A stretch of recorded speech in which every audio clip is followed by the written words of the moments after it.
So I'm growing my business and it's time to hire a new worker. Should I hire this new worker as an employee or as an independent contractor? We're going to talk all about this in this video. Notice I'll be using the term worker to refer to the person that will be paid by the business to perform the work. It could be classified as an employee or an independent contractor based on the scenario. Hi everyone, I'm Hector Garcia. I'm a CPA, QuickBooks consultant, and business owner. I'm a big fan of Intuit QuickBooks, and I'm partnering with them to produce this video series all about payroll and independent contractors. I will add links to the description below about other videos in this series. So let's jump right to it. Why is this even a debate? Employees versus independent contractors. Why does this feel like a difficult decision to make? Well, as a business, you will have some significant out-of-pocket costs for having employees. Depending on your state, this could be anywhere between 8 and 20% between taxes and employee benefits added on to the wage cost. In addition to that, depending on the state and applicable labor laws, the business could also be required to have workers' compensation insurance. And also, if that business offers health insurance or other benefits like retirement contribution matching, generally they need to offer that to all employees indiscriminately. Naturally, if there's a way to avoid paying these additional costs, a business will look into legal ways to do so. Well, it happens to be that independent contractors are not considered employees and are not included in all of this. Independent contractors are simply paid their contracted fee and nothing else. Remember that with employees, you create paychecks with all sorts of withholding and deductions, and you need to remit these taxes to the appropriate government agencies. In most cases, a worker prefers to be an employee because, among other things, it brings them job security, and it also simplifies their tax obligations. While it is easier and less expensive for the employer to have independent contractors, the independent contractors themselves will carry the burden of self-employment taxes, which is the equivalent to payroll taxes, and usually is a surprise income tax bill if they did not make the appropriate voluntary estimated tax payments throughout the year, which is a very common issue amongst new independent contractors especially. Now, this is an independent contractor issue, not the business issue, but it's important to be aware of it. Now, the challenge is that this is not just a choice. A lot of business owners I speak to seem to think that it is, but in reality, it depends on the level of control and relationship the employer has with the worker.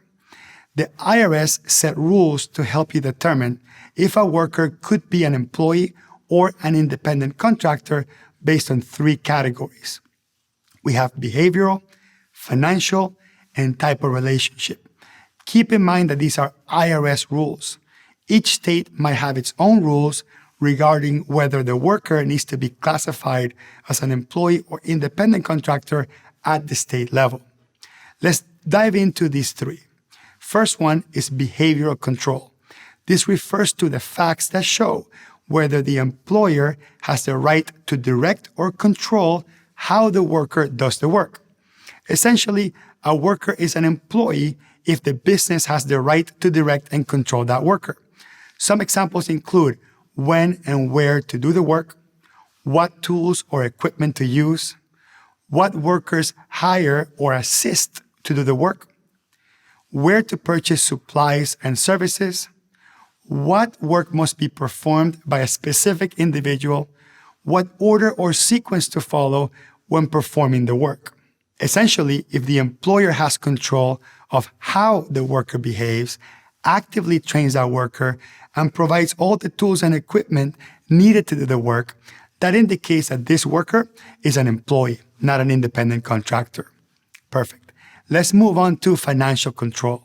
It refers to the facts that show whether or not the business has the right to control the economic aspects of the worker's job.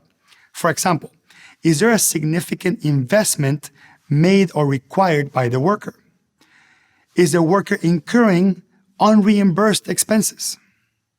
Can the worker lose money if they make a mistake? The IRS refers to, can the worker have an opportunity for profit or loss? Does the worker offer these services available to the market, or is it exclusive to just this employer? The method of payment. Is the employer paying in a frequency that mimics traditional payroll, such as being paid for time worked in a weekly basis versus getting paid per job or a pre-negotiated contracted rate?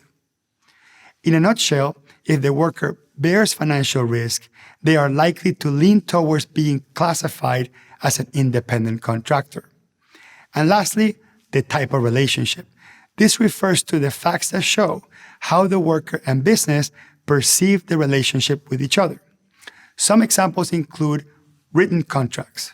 Is there a contract that clearly states the relationship between the parties and describes the limits of the scope of work, because both parties are supposed to be independent of each other? Employee benefits. Is the employer offering similar benefits as the ones that the employees get? This will lean towards employee classification for that worker. Then we have permanency of relationship. Independent contractors tend to have a temporal in nature relationship and do not have this indefinite open relationship with their customers because these are their customers and not their employers. If you do happen to have multiple transactions that point towards permanency, this is where it's really important to have multiple contracts for each project that clearly states what the work is, when the work starts, and when the work ends. And finally, are the services provided a key business activity? This is a tricky one. Essentially, if the work performed is identified as a key business activity, it is likely to point towards an employee and not an independent contractor for classification. This is actually not a simple and straightforward concept. Thousands of businesses get audited every year by the IRS in connection to potential misclassification of independent contractors. Remember, while the businesses want to have as many independent contractors as possible, for the many reasons we described earlier, the US government wants to have as many employers with employees as possible for better administration of taxes year-round. Plus, numerous agencies like the Department of Labor want to make sure that workers are being treated in compliance to labor laws. There is a form you can download from the IRS, which is the actual form used to collect information about employer and worker during a misclassification audit to determine whether that worker should be classified as employee instead of independent contractor, including all the factors that we mentioned earlier. So I recommend you download the form and check that out. I will place a link for that in the description. Don't forget to get together with your accountant or tax attorney to help you navigate this and classify your workers correctly to avoid costly mistakes. That's it for this topic. Remember, if you like this video, click on like and subscribe to the YouTube channel. Thank you, and I'll see you on the next one.